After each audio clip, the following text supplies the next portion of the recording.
అన్న నమస్తే అండి, మీ పేరు? నా పేరు నాగేశ్వరరావు చెరుకున్నా. ఏం చేస్తుంటారన్న మీరు? నేను రియల్ ఎస్టేట్ వ్యాపారం చేస్తుంటానండి. ఏంటన్నా చాలా తక్కువ వ్యవధిలో మన రాష్ట్రానికి సంబంధించి ఎలక్షన్స్ ఉన్నాయి. ఇక్కడ ఎంపీ అభ్యర్థిగా బొత్స ఝాన్సీ గారు వైసీపీ నుంచి నిలబడ్డారు. భరత్ గారు గతంలో ఓడిపోయి మళ్ళీ ఈసారి ఎంపీగా పోటీ చేస్తూ ఉన్నారు. ఈసారి ఎలా ఉండబోతుంది పోటీ? ఎంపీ గారికి ఏమన్నా అవకాశం, ఎవరికి అవకాశం ఇచ్చే ఛాన్స్ ఉందంటారు? అంటే విశాఖపట్నం అనేసరికి ఎంవీఎస్ మూర్తి గారండి. ఎంవీఎస్ మూర్తి గారంటే విశాఖపట్నంలో తిరుగులేని నాయకుడిగా ఉత్తరాంధ్రకి ఒక పెద్ద దిక్కుగా ఉండేటువంటి నాయకుడు ఆయన వారసులుగా ఈయన వచ్చారు. ఎందుకంటే రాజకీయ నేపథ్యంలో నుంచి వచ్చినటువంటి వ్యక్తి భర్త గారు. రాజకీయ నేపథ్యంలో నుంచి వచ్చినటువంటి వారు భర్త గారు అటు తాతగారు తండ్రి గారు చూసుకుంటే కావూరు సాంబశివరావు గారు, వారు కాంగ్రెస్ పార్టీ వారు కూడా మంచి రాజకీయ నేపథ్యం ఉన్నటువంటి వ్యక్తి. ఎంవీఎస్ మూర్తి గారు కూడా ఇక్కడ ఎంపీగా పార్లమెంట్ సభ్యులుగా చేసినటువంటి ఈయన కూడా నేపథ్యం ఉన్నటువంటి వ్యక్తి. అటు బాలకృష్ణ గారి అల్లుడిగా ఒక మంచి పేరు పెరిగిన అందులోని వీటన్నిటికంటే ఏంటంటే ఈయన మంచి విద్యావంతుడు. ఈయన ఏంటంటే గీత విద్యా సంస్థలు నడపడంలో చాలా చక్కగా ఎంతోమంది విద్యార్థుల్ని ఈ రాష్ట్ర భవిష్యత్తు కోసం, వాళ్ళ యొక్క భవిష్యత్తు కోసం చక్కగా విద్యా సంస్థలను చక్కగా నడుపుతూ ఉన్నారు. దానికి తోడు వారి తాతగారి పేరిట గీతం వైద్యం ద్వారాగా ఎంతోమందికి నిరుపేదలకండి, అంటే ఎన్ని కోట్లు సంపాదించినానండి, పేదవాడికి దానం ధర్మం చేసినటువంటి నాయకుడు ఎప్పుడు స్థిరస్థాయిగా ప్రజల గుండెలో ఉండిపోతాడు సార్. అది మాత్రం 100% కరెక్ట్. భర్త గారు అనే వ్యక్తి ఇవాళ ఎంతోమందికి కళ్ళ ఆపరేషన్ చేయించుకునేటువంటి వారికి, వైద్య ఆపరేషన్ చేయించుకునేటువంటి వారికి, అసలు క్యాన్సర్ మీ బాడీలో ఉందో లేదో తెలుసుకునే దానికి కూడా, దానికి స్కానింగ్ చేయించుకుంటే కూడా డబ్బులు అనేటువంటి వాళ్ళకి ప్రజల వద్దకి తీసుకొచ్చి నిజంగా అద్భుతమైన వైద్యం చేశారండి. అందులోని అది అందరూ కూడా ప్రజలు మర్చిపోరండి. వాళ్ళ బొత్స ఝాన్సీ గారు ఏముందండి, విశాఖపట్నానికి బొత్స ఝాన్సీ గారికి ఏం సంబంధం చెప్పండి? బొత్స ఝాన్సీ గారికి ఈ విశాఖపట్నానికి ఏమైనా సంబంధం ఉందంటే, పోనీ ఆవిడ వేసిందంటే జనాలు నమ్ముతారు, ఏదో ఓట్లు వేస్తారు, గెలిపిస్తారని చెప్పడానికి ఒక అవకాశం ఉంటుంది. కేవలం ఇక్కడ ఎవ్వరూ లేక, గతంలో ఉన్నటువంటి ఎంవీవీ సత్యనారాయణ ఎంపీ ఉన్నాడు, మీకు తెలుసు కదా, శ్మశానాలతో సహితంగా ఆక్యుపేషన్ చేసి అపార్ట్మెంట్లు కట్టి పేదవాళ్ళు ప్రజలు కొట్టే విధంగా, ఇలా పేదవాళ్ళు పట్లు కొట్టే విధంగా ఉన్నాడండి. ఇవాళ రేపు పొద్దున గవర్నమెంట్ వస్తే అది గవర్నమెంట్ ప్రభుత్వం భూములు లాక్కుంటే కొనుక్కునే వాళ్ళ పరిస్థితి ఏంటి? వాళ్ళ ఎక్కడో దగ్గర రూపాయి పోగు చేసి ఫ్లాట్లు కొని ఈ రకమైనటువంటి మోసపూరితమైనటువంటి పనులు చేస్తూ ఎంపీ డబ్బులు సంపాదించుకుంటూ మళ్ళీ ఇంకో వేషం వేసాడు. నేను ఎంపీగా నేను చాలా ఓటపొడి చేశాను విశాఖపట్నానికి కావాల్సిన నిధులన్నీ కూడా నేను తీసుకొచ్చాను. పార్లమెంట్లో నరేంద్ర మోడీ గారితో పోరాడి మా నాయకుడు మీ యొక్క సపోర్ట్తో విశాఖపట్నానికి కావాల్సిన నిధులు తీసుకొచ్చాను కాబట్టి నేను చాలా బలంగా పనిచేశాను. అది నాకు చాలు. ఇక ఈసారి నేను ఎంపీగా ఎమ్మెల్యేగా గెలిపిస్తే మంత్రిగా చేసి ఈ ఉన్నటువంటి సముద్రాన్ని కూడా ఈ మట్టి తోలేసేసి అందులో కూడా అపార్ట్మెంట్లు కడతాను ప్లాన్ చేస్తానండి. ఇట్లాంటి ఏమన్నా ఇవాళ ప్రజలు ఎవరు అమాయకులుగా లేరండి. వాళ్ళ ప్రజలందరూ కూడా విజ్ఞత కలిగి ఉన్నారు. ఈ 5 సంవత్సరాల్లో నాకు తెలిసి స్వాతంత్రం వచ్చినప్పటి నుంచి కూడా ఎంతోమంది 20 మంది ఎంతోమంది రెడ్లు పరిపాలన చేశారండి. కాసు బ్రహ్మానంద రెడ్డి గారు చేశారు, మరి చెన్నారెడ్డి గారు చేశారు, పవన వెంకటరామరెడ్డి గారు చేశారు, కోట్ల విజయభాస్కర్ రెడ్డి చేశారు. మరి అట్లా చాలామంది రెడ్లు పరిపాలన చేసినటువంటి సందర్భాలు ఉన్నాయి ఈ రాష్ట్రంలో. ఇలాంటి దుర్మార్గుడు ఎప్పుడు చూడలేదండి. ఇక రాడు. ఇక మీద ఇదే లాస్ట్ అండ్ ఫస్ట్ అండి. ఒక్కసారి అంటే నమ్మి ఆడవాళ్ళు ఓట్లు వేసిన పాపానికి ఏ రంగం బాగుపడలేదండి. వ్యవసాయ రంగం లేదు, ఇవాళ భవన నిర్మాణ కార్మికులు లేరు, ఎంప్లాయీస్ లేరు, అంగన్వాడీ టీచర్ లేరు, ఆశా వర్కర్ లేరు, మన విద్యాలయాలు బాగుపడలేదు, ఉపాధి లేదు. ఇవాళ డిఎస్సి లేదు, నిరుద్యోగ వృత్తి లేదు, నిరుద్యోగస్తులకు ఉద్యోగాలు లేవు. ఏ రంగం బాగుందని చెప్పండి. ఈ పరిపాలనని ఏ రకంగా గెలిపిస్తారు ప్రజలు చెప్పండి. వాళ్ళ మార్పు కోరుకుంటున్నారంటారు ప్రజలు? మార్పు 100% మార్పు కోరుకుంటున్నారు సార్. ఇవాళ సామాన్య మానవుడు బతకడానికి రోజువారీ పని లేదు. ఒకవేళ వారంకి ఒకసారి పని దొరికితే ఆ పని డబ్బులతో తీసుకెళ్ళి కొనుక్కుని తినే పరిస్థితి లేదు. ఇవాళ ఈ 2 చేద్దామంటే పిల్లలు చదివించుకునే పరిస్థితి లేదు. ఈ ఏదో రకంగా పిల్లలు చదివించుకుందామంటే ఏదైనా జబ్బు వస్తే మంచాన పడాలి తప్ప ఇక్కడ ఆరోగ్యశ్రీ పనిచేయలేదు. ఈ రాష్ట్రం అంతా అధ్వానంగా తయారు చేసి నడవటానికి కూడా రోడ్డు సరిగ్గా వెళ్ళినటువంటి దద్దమ్మ ఈ ముఖ్యమంత్రి జగన్మోహన్ రెడ్డి. ఎందుకంటే మూర్ఖత్వం ఇంకేముంటుంది సార్? ఇంకా ఇవాళ ప్రజలైతే ఇవాళ విజ్ఞత కలిగి ఉన్నారు సార్. ఇవాళ ప్రతి ఒక్క మనిషి కూడా లోక జ్ఞానంతో ఇవాళ ప్రతి ఒక్క మనిషి కూడా పిల్లల భవిష్యత్తు ఏంటి, ఈ రాష్ట్ర భవిష్యత్తు ఏంటి, ఈ రాష్ట్రంలోనే అభివృద్ధి చెందలేదు కదా, 12 లక్షల కోట్లు అప్పు చేసి ఏం చేశాడు, ఈ డబ్బుని ఎవరికి వేసాడు, ఎటు వెళ్తున్నాయి ఈ డబ్బులు, ఈ రాష్ట్రం యొక్క పరిస్థితి ఏంటి అనే ఆలోచన ప్రజలందరూ కూడా భయభ్రాంతులకు గురయ్యి వాళ్ళందరూ కూడా చాలామంది అండి వాళ్ళ వాలంటీర్ వ్యవస్థను పెట్టి జగన్మోహన్ రెడ్డి గారు ఏదో రకంగా చేసి వాలంటీర్లతో గెలిపించి ఓట్లు వేయించి గెలిపిద్దామని చూశారు. కానీ వాలంటీర్లు కూడా వాలంటీర్ వ్యవస్థను తీశారని చెప్పాడు చంద్రబాబు నాయుడు గారు. జగన్మోహన్ రెడ్డి గారు మా కార్యకర్తలను సాయి విజయసాయి రెడ్డి గారు చెప్పినప్పటికీ కూడా మేము వాలంటీర్ వ్యవస్థను తీసేయం, ఇంకా మెరుగైనటువంటి పనులు చేయించుకుంటూ 10,000 రూపాయలు శాలరీ ఇచ్చి మీ గౌరవ వేతనం ఇస్తామని చెప్పి చంద్రబాబు నాయుడు గారు చెప్పారండి. అది అంతేగాని ఇలాంటి లపాటోకరు మాట్లాడే వ్యక్తి చంద్రబాబు నాయుడు కాదు. చంద్రబాబు నాయుడు గారు అయిన వ్యక్తి ఒక విజనరీ లీడర్.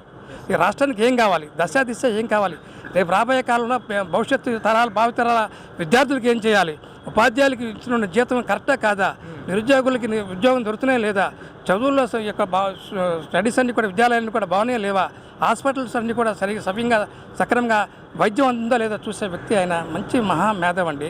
రేషన్ కార్డు మేము పెట్టాం, పెన్షన్ మేము పెట్టాం, డ్వాక్రా మహిళలు మేము పెట్టాం, ఏమండి చంద్రన్న బీమా మేము పెట్టాం, అన్నా క్యాంటీన్లు మేము పెట్టాం, రైతుకి 20,000 రూపాయలు వ్యవసాయం లాస్ వస్తే ఇవ్వడానికి మేము పెట్టాం, గిట్టుబాటు ధర మేము పెట్టాం. ఇవన్నీ కూడా మేము పెట్టినటువంటి పట్టుసీమ కట్టి ఫస్ట్ సారి కల్లా ఇచ్చినటువంటి ఏకైక నాయకుడు ఈ రాష్ట్ర దేశం మొత్తం మీద ఒక నారా చంద్రబాబు నాయుడు గారండి.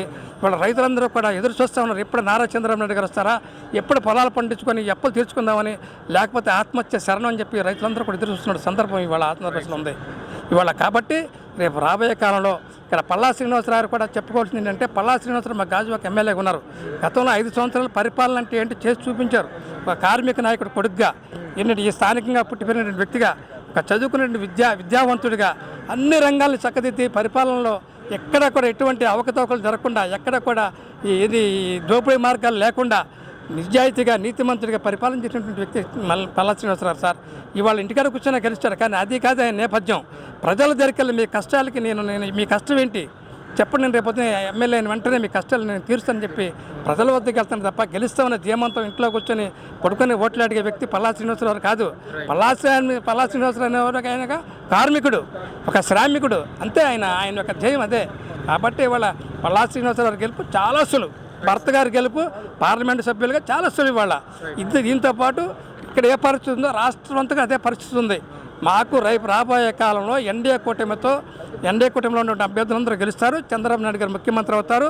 ఎన్డీఏతో మేము ముఖ్యంగా పొత్తు పెట్టుకునే కారణం ఏంటంటే, ఈ సన్నా చేసిన 12 లక్షల అప్పులు చేసి రాష్ట్రాన్ని అప్పులు ముంచేశారు. కాబట్టి రేపు కేంద్ర సహాయం కావాలి, కాబట్టి నిధులు తెచ్చుకొని రాష్ట్రాన్ని అభివృద్ధి చేయాలి. కాబట్టి తప్పనిసరి పరిస్థితుల్లో ఈ ముఖ్యమంత్రిగా చంద్రబాబు నాయుడు గారు ఉండే టైంలో, వాజ్పేయి గారి టైంలో ఏ రకంగా అయితే అభివృద్ధి చేశారో అదే రకంగా ఇవాళ నరేంద్ర మోడీ గారి ఆధ్వర్యంలో ఇవాళ మన రాష్ట్రాన్ని సస్యశ్యామలం చేయాలని ఒక ముఖ్యమైన ధ్యేయమే ఇవాళ ఈ రాష్ట్రం యొక్క చంద్రబాబు నాయుడు గారి భవిష్యత్తు ఆలోచన, రేపు కార్యాచరణ అని చెప్పి సందర్భంగా అందరూ కూడా తెలియజేస్తాం.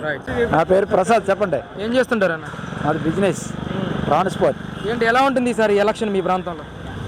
మా ప్రాంతంలో 100% ఈసారి వైసీపీ తుడిచిపెట్టుకుపోతుంది. ఖచ్చితంగా ఫస్ట్ పాయింట్ అది ఎందుకు కూడా చెప్తాను, ఆలోచించండి. ఒక కాపీ మేస్త్రి పని లేదు, ఒక ఇసుకోడికి పని లేదు, ఒక ఆటో వాడికి పని లేదు, ఎవరికి పని లేనప్పుడు మనం దేనికి ఇప్పుడు సంక్షేమ పథకం అన్నాడు. వాస్తవం ఎవరికి వచ్చింది సంక్షేమ పథకం? నాకు రాలేదు, మా తమ్ముడికి రాలేదు, మా అమ్మకి రాలేదు. ఎవరికి రాలేనప్పుడు మేము ఎవరికి ఓటేయాలి, ఎందుకు వేయాలి? ఒకటి సంక్షేమ పథకం. ఒక గొయ్యి కప్పారా, ఒక రోడ్లో ఒక గొయ్యి కప్పారా, ఒక ఏదైనా ఒక బిల్డింగ్ కానీ ఒక ఇదైనా ఈ గవర్నమెంట్లో ఇది కూల్చాడు. ఏంటి ప్రజావేదిక కూల్చాడు. ఏది కావాలంటే అది కూల్చడం ఒకటే ఆయన తెలిసి. ఇప్పుడు బ్రాందీ షాపులు ఇచ్చాడు. ఈ బ్రాందీ షాపులు తాగి ఎంతమందో చచ్చిపోయారు. అది ఏది ఒక పేరు ఉండదు, అన్నీ జగనన్న మందే. 150 రేపు పేరుకి అడగకూడదు. 100 రూపాయలు 150 ఉందా, 200 ఉందా, అదే ఇంకా పేర్లు కూడా పోనా 150 ఇవాళ ఉన్నది, రేపు 150 ఉండదు. క్వాలిటీ మధ్య ఉందా అసలు మీకు? క్వాలిటీ అనేది అంతా జగనన్న మంది. జనాల జీవితంతో ఆడుకున్నారండి. జగనన్న అయితే మాత్రం ఈ 5 సంవత్సరాలు జనాలు జీవితం ఆడుకున్నారు. వాస్తవం చెప్పారు బాబా. ఇక్కడ విశాఖపట్నం పార్లమెంట్ అభ్యర్థిగా గతంలో ఓడిపోయిన భరత్ గారు మళ్ళీ నిలబడ్డారు. మరి వైసీపీ నుంచి ఏమో ఝాన్సీ గారు ఉన్నారు. అదే భరత్ 80,000 దాటి మెజార్టీ రాబోతాడు. 80,000 దాటి. ఇదే పల్లాసీని 40,000 దాటి. డెఫినెట్ నేను చెప్పాను 100% మళ్ళీ ఎలక్షన్ అయ్యాక మళ్ళీ నా అడ్రస్ కూడా ఇమ్మని చెప్తాను. మీరు అడగండి. ఇది నేను చెప్పిన 2 గెలకపోతే నేను ఇక తర్వాత వేసి నాకు అనవసరం. మాది గాజువాకే 40 గెలుపు కాదు, 40,000 దాటే లోపల పల్లాసీ. అక్కడ భరత్ 80,000 దాటారు. ఇంత ధీమాగా ఎలా చెప్పగలుగుతున్నారు? భరత్ గారు అంటే అసలు ఏంటి? క్యాండిడేట్లు అలాంటి వాళ్ళు. అపోజిషన్ క్యాండిడేట్లు అలాంటి. మీదేవరు అది రాజమండ్రిలో. రాజమండ్రి వచ్చి ఇక్కడ నువ్వు నాకు పోయి కొడతానంటే ఎలా అవుతుంది? ఫస్ట్ పాయింట్ అంతే. తప్పు అనుకోకు. ఓకే, అర్థమైంది. ఆవిడ ఎవరో ఇజినారం ఆవిడ వచ్చి ఎక్కడ పోటీ చేస్తానంటే ఒకడు ఓటు వేస్తాడు. చెప్పండి. గాజువాగా అంటారా ఇద్దరు ఓటే. లోకల్ వాళ్ళ కనుక ఎవరైనా ఒకటి ప్రాబ్లం. ఎంపీకి అయితే మాత్రం 100% అసలు అనకూడదు. కానీ వైసీపీ ఆల్రెడీ వ్యతిరేకం, ప్లస్ క్యాండిడేట్ వ్యతిరేకం. అదే లోకల్ వాళ్ళకి ఇచ్చుంటే కొద్దిగా స్టప్ పోటీ ఇచ్చింది. ఓవరాల్గా ఎలా ఉంటుంది పోటీ? సార్ కూటమి ఒకవైపు, జగన్ గారు ఒకవైపు. 100కి 100% కూటమి 130 సీట్లతో విన్ అయిపోయి. 130 సీట్లు. 130 సీట్లతో గ్యారెంటీ విన్. ఒకవేళ కూటమి గెలిస్తే ఎలాంటి న్యాయం జరుగుతుంది అంటారు రాష్ట్రానికి? న్యాయమో అన్యాయం అనేది పక్కన పెట్టి ఫస్ట్ పాయింట్ ఆల్రెడీ నేను ఎదవను. ఇంకొకరి గురించి నేను మాట్లాడుకో. నేను ఇప్పుడు నేను దొంగను. ఈ దొంగను ముందు తీసేయండి, తర్వాత విషయం. అలాగని ఆయన దొంగ అవడానికి నేను అన్నా. ఫస్ట్ పాయింట్ అది. కూటమి వచ్చేస్తే మాకు గోల్డ్ మెడల్ ఇచ్చేస్తారని నేను అన్నా. వైసీపీలో ఇప్పుడు మాకు బాగాలేదు అంతవరకు. నెక్స్ట్ మారితే వీడికి కొద్దిగా ఇది తగ్గుతుంది దానికోసం, అంతేగాని ఇంకోటి కాదు.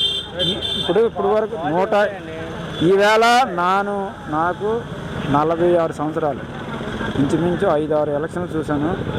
ఇటువంటి గవర్నమెంట్ ఎప్పుడూ ఇవ్వలేదు. ఇంత మెజార్టీ కానీ ఇంత స్పందన కానీ ఎవ్వరికీ ఇవ్వలేదు. ఎన్టీ రామారావు స్టార్టింగ్లో గెలిచినప్పుడు కూడా ఇవ్వలేదు. అటువంటిది ఆయన వినియోగించలేదు. ఫస్ట్ పాయింట్ వినియోగించుకోగలిగితే ఈవేళ మళ్ళీ నెక్స్ట్ అదే గవర్నమెంట్ ఉంది. ఎక్కడ ఎంతసేపు ప్రతిపక్షం వాళ్ళు ఇప్పుడు నేను ఇది తప్పు, అది ఈవేళ తప్పు అని నేను అంతే. రేపు ఈ టైం అదే వాళ్ళ అంటర్లో ఉంటే నేను బొక్కలు వేసాను. తప్పు అని ఖండిస్తే బొక్కలు అయితే ఇంకెందుకు ఆ గవర్నమెంట్. అయితే ఖచ్చితంగా ప్రజలు మార్పు కోరుకుంటున్నారంటారు. కంపల్సరీ అండి, మార్పు ఎప్పుడో కోరుకుంటారండి. కాకపోతే వెయిట్ చేస్తుంటారు, మరి తప్పదు. ఇప్పుడు ఎవరో ఎందుకండి, అక్కడ ఎవరికోపోవడం ఎందుకండి. సొంత తల్లిని చెల్లిని లెక్క చేయనివాడు మమ్మల్ని లెక్క చేస్తారు. ఫస్ట్ పాయింట్ చెప్పండి. ఇవన్నీ వద్దండి, వీళ్ళందరూ చూసి నాకు వద్దండి. ఇప్పుడు నేను నా పిల్లలు పోషించలేనప్పుడు నీకు నేను ఏమాడతాను చెప్పు. సొంత ముందు సమాధానం చెప్పమండి. వాళ్ళ చెల్లికి వాళ్ళ అమ్మకి సమాధానం చెప్పమండి. సార్ అది మీరు ఇక్కడ 100 మందిని అడగండి, 90 మంది వ్యతిరేకంగా చెప్తారు. ఆ 10 మంది కూడా తప్పదు అని వైసీపీలో ఉన్నోళ్ళు చెప్తూ చెప్తారు. అలాగే లాస్ట్ టైం నేను వైసీపీ చేస్తాను, వాస్తవం కూడా చెప్తాను. వాస్తవం లాస్ట్ టైం వైసీపీ చెప్పాను. ఎందుకంటే రాజశేఖర రెడ్డి అంతే మాకు భగవంతుడు చూసాం. నాకు న్యాయం చేసింది. నాకు లోను 1,80,000 నాకు రుణమాఫీ అయింది. ఎవరు? రాజశేఖర రెడ్డి అని. అదే దీంట్లో ఏం చేస్తాడని నేను మా ఇంట్లో పొడవాడి మరి ఓట్లు ఇచ్చాను. కానీ పరిస్థితి లాస్ట్ టైం ఇదే జగన్ వస్తే బాగుపడుతుంది అనుకున్నాం, కానీ ఇలా అయిపోతుందని మీ జీవితంలో ఊహించండి. Thank you.